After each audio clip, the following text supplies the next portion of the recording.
On PlayStation 5, Silent Hill F offers a performance mode and a quality mode. Underlying visual settings seem similar between the two mode variants, outside of some minor changes to Lumen GI. Quality mode has a subtly different appearance if we flash back and forth, but there are no categorical changes, I would say.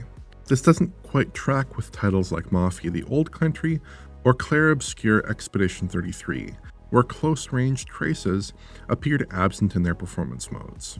Lumen reflections only have subtle differences as well. Here, I think the clarity of the reflection is determined by the quality of the SDF representation and the roughness of the reflective material, and less by the resolution of any ray tracing. It's possible that other common UE5 tweaks, like a lowered roughness cutoff, might be in the mix here, but if so, it's not obvious.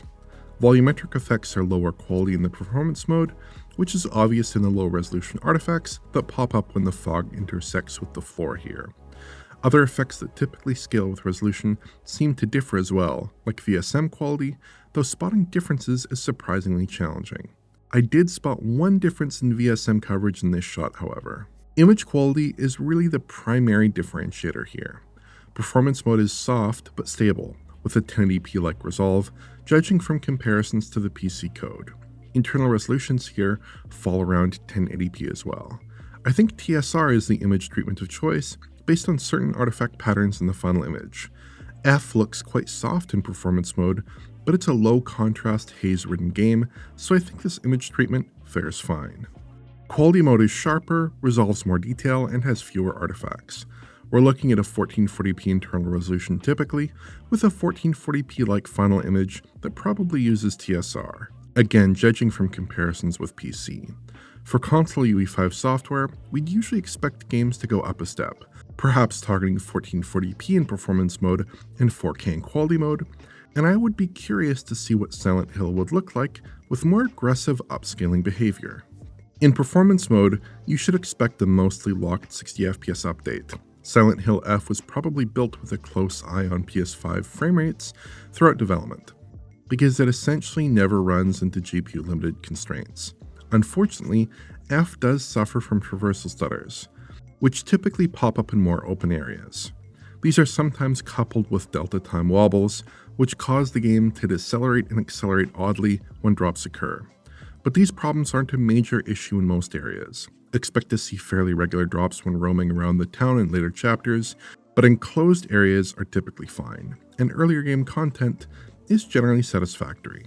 In cinematic sequences, however, the game falls to 30 FPS. Quality mode predictably rises above these issues for the most part by targeting a lower refresh. F has no problem reaching 30 FPS the vast majority of the time, with the exception of a few hitches that still breach 33 millisecond frame times. The game's initial running animation does have an issue in quality mode though, where the player appears to sharply decelerate briefly before returning to full speed. This is a distracting issue and it makes the quality mode a bit less enjoyable to play.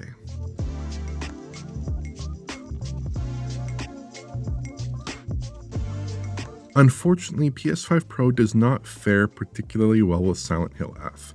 The developers have elected to take a familiar approach here, consolidating their mode offerings into a single, enhanced mode with PSSR, targeting 60 FPS. PSSR unfortunately does not work well at all with this title, producing an artifact-ridden image. Expect to see a constant peppering of coarse noise, with pulsing, strobing artifacts in areas with occluders like grass or debris. PSSR doesn't seem to like ray tracing effects, which require amortization and cleanup over many frames. And here I think we're finding some unfortunate interactions with Lumen GI here. I don't have a firm confirmation that the game is using PSSR and PS5 Pro, but these blemishes strongly suggest the technique. Internal resolutions come in a bit above 1080p here typically. Finding good pixel counts is tough in Silent Hill F because motion blur cannot be turned off on either PS5 system, so it's only possible to get a rough read on the game's internal counts in select shots. It's hard to guess at the output res, but PS5 Pro looks closer to the PS5 quality mode if I pull out still frames. The settings here otherwise seem similar to the PS5 modes. And when these modes have meaningfully different settings, it seems to shade closer to the PS5 performance mode. I don't have any problem if developers want to simplify their mode offerings for PS5 Pro users, and I don't have an issue necessarily with using PSSR.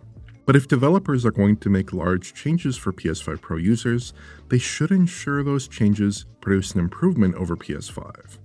I'd rather have no Pro enhancement here, or ideally have a version of the game with boosted resolution figures while retaining TSR.